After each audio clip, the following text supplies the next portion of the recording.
Donc, nous avons reçu une question d'une de nos auditrices qui dit qu'elle est chrétienne, mais elle n'est pas heureuse. C'est tout un sujet. C'est tout un sujet que nous allons probablement aborder dans les jours à venir, mais je vais apporter déjà quelques éléments de réponse et puis nous reviendrons en profondeur sur cette question-là. Je suis chrétienne et je ne suis pas heureuse. Qu'est-ce qui peut rendre le chrétien triste? Qu'est-ce qui peut venir ôter le bonheur du chrétien? Qu'est-ce qui peut ravir au chrétien sa joie, son bonheur, sa vie et sa raison d'être? Généralement, ce sont des inquiétudes. Généralement, c'est les inquiétudes, généralement, c'est les blessures de la vie, les blessures que nous avons connues dans la vie. Il y a des grands auteurs ont regroupé les blessures autour de 5 blessures. On parle des humiliations, on parle des abandons, on parle des rejets, on parle de l'injustice. Euh,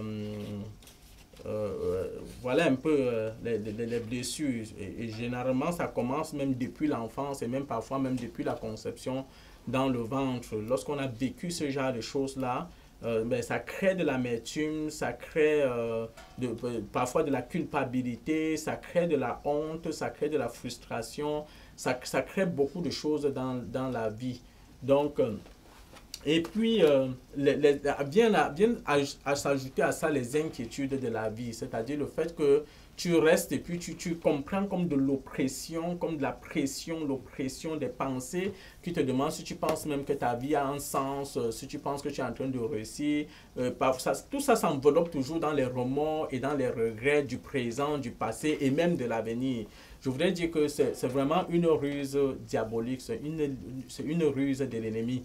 Jésus disait que par vos inquiétudes, est-ce que vous pouvez changer quelque chose à votre vie? Ça, c'est l'une des questions que Jésus posait. Et il posait cette question-là à ses enfants. Alors, ce que je voudrais dire ici, c'est que il faut avoir un regard sur les situations que nous avons traversées dans la vie. Il faut avoir un regard sur les situations que nous traversons dans la vie. Et il faut avoir un regard sur les situations que nous traverserons dans la vie. Quels que soient les vents, quelles que soient les tempêtes et quelles que soient les marées, lorsque nous sommes avec le Seigneur dans la barque de la vie, nous pouvons être sûrs que le Seigneur est capable d'utiliser toutes les situations que nous rencontrons. Il est capable de transformer nos souffrances, de transformer le mal que nous avons, de transformer tout le mal qu'on nous fait, de transformer tout cela pour notre bien. Et nous devons pouvoir remettre cela au Seigneur. Vous allez me demander comment. Je veux prendre juste un exemple dans la parole de Dieu. Il y en a tellement dans la parole de Dieu. Mais nous pouvons prendre juste l'exemple de Joseph. Joseph qui aimait ses frères de tout son cœur. Et la Bible déclare qu'il a marché pour aller donner la nourriture à ses frères. C'est son père qui l'avait envoyé d'aller leur donner la nourriture. Et il a parcouru 2 destinations pour aller remettre la nourriture à ses frères. La première destination, quand on regarde dans la cartographie biblique, ce n'est pas moins de 30 kilomètres qu'il a parcouru à pied avec le sac de nourriture sur son dos pour aller donner à ses frères. Et quand il est arrivé à ce lieu-là, il n'a pas trouvé ses frères. Et j'ai l'habitude de dire à ceux qui m'écoutent que si j'étais à sa place, je m'asseyais, je mangeais une bonne partie de cette nourriture-là, je retournais chez moi et je dirais à mon père que je n'ai pas trouvé mes frères. Mais on lui a indiqué que ses frères étaient à 70 kilomètres plus loin. Et Joseph ne s'est pas découragé. Il a parcouru 70 autres kilomètres pour que lorsqu'il arrive, ses frères se jettent sur lui, l'arrêtent, retirent ses vêtements, le jettent dans un trou, veulent le tuer, finalement le vendent comme esclave en Égypte. Et il arrive en Égypte, il travaille dans la maison de son maître Potiphar, tout va bien, le maître prospère, il se dit que c'est la gloire de Dieu, c'est la bénédiction, c'est le temps de la récompense. Il finit dans la prison par une injustice. Dans cette prison-là, il ouvre son cœur, il continue à être serviable, à être jovial. Il rend service à 2 grandes autorités, 2 grandes personnalités du roi. Et il leur dit que lorsque le Seigneur va se souvenir de vous, souvenez-vous de moi. Et on l'oublie. Quand vous regardez tout ça là, vous avez l'impression que mais Joseph, c'était un enfant maudit. Si vous n'avez pas la parole de Dieu pour lire la fin de son histoire, on va dire, mais ça, c'est quel enfant de Dieu qui a reçu la vision de Dieu, qui a reçu le projet de Dieu. Et sa vie n'est que problème sur problème, trou, esclavage, toutes sortes d'injustices et tout. C'est comme si tout était contre lui. Mais en fait, derrière tout ça, Dieu travaillait. Dieu travaillait son caractère.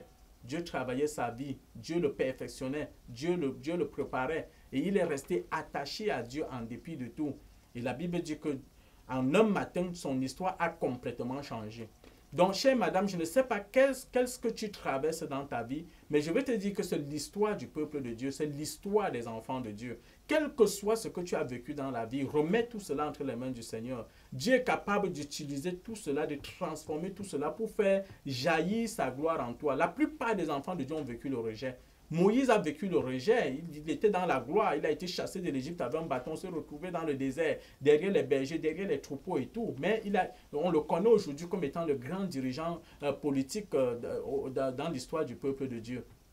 Donc, au travers de tout ce que vous traversez, au travers de tout ce que tu vis, il y a certainement des choses que Dieu travaille dans nos vies. Il nous apprend à pardonner, il nous apprend à être patient, il nous apprend la prudence, il nous apprend la sagesse, il nous apprend tellement de choses. Parfois, tu es trahi par des personnes autour de toi parce que Dieu ne veut pas que tu sois naïf, parce que Dieu veut que tu sois prudent, parce que Dieu veut que tu sois plus avisé.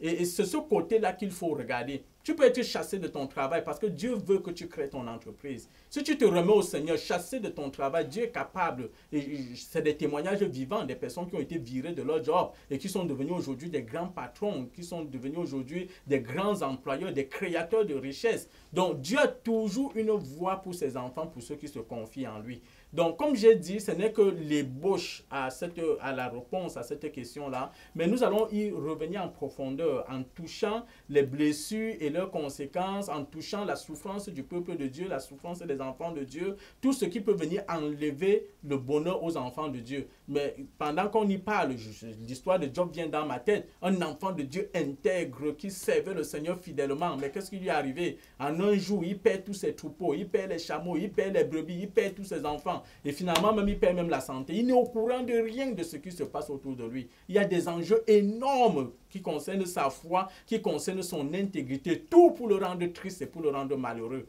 Mais parce qu'il est resté intègre au Seigneur, la Bible dit que sa fin a été plus heureuse même que son commencement dans la gloire qu'il avait.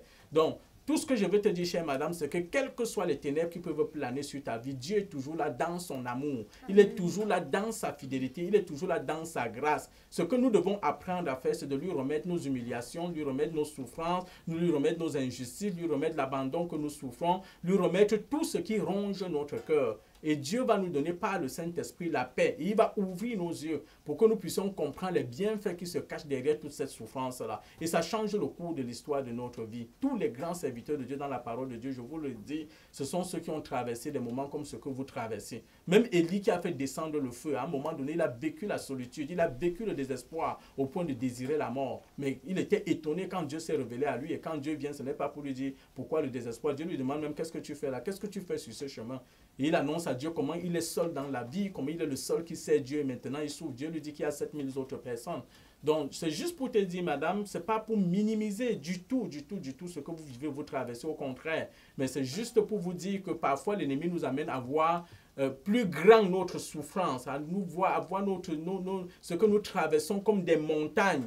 Au lieu de voir notre Dieu comme étant plus grand, le Dieu qui a créé les montagnes, les situations et toutes les problèmes, et qui tient la terre dans la paume de sa main. Je prie pour vous, chère madame, que le souffle de Dieu, l'Esprit de Dieu souffle sur votre vie. Amen. Et que les ténèbres qui veulent vous envahir, qui veulent vous arracher, vous ravir votre joie, votre amour pour Dieu, votre paix, votre bonheur, le sens de votre vie, que ces ténèbres-là se dissipent et que la lumière de Dieu paraisse dans votre vie en cette année 2023. Comme nous avons vu ce matin, fixez-vous des principes selon la parole de Dieu et essayez de suivre une vie de discipline dans vos objectifs. La joie va commencer à apparaître dans votre vie. Et nous allons continuer à prier pour vous.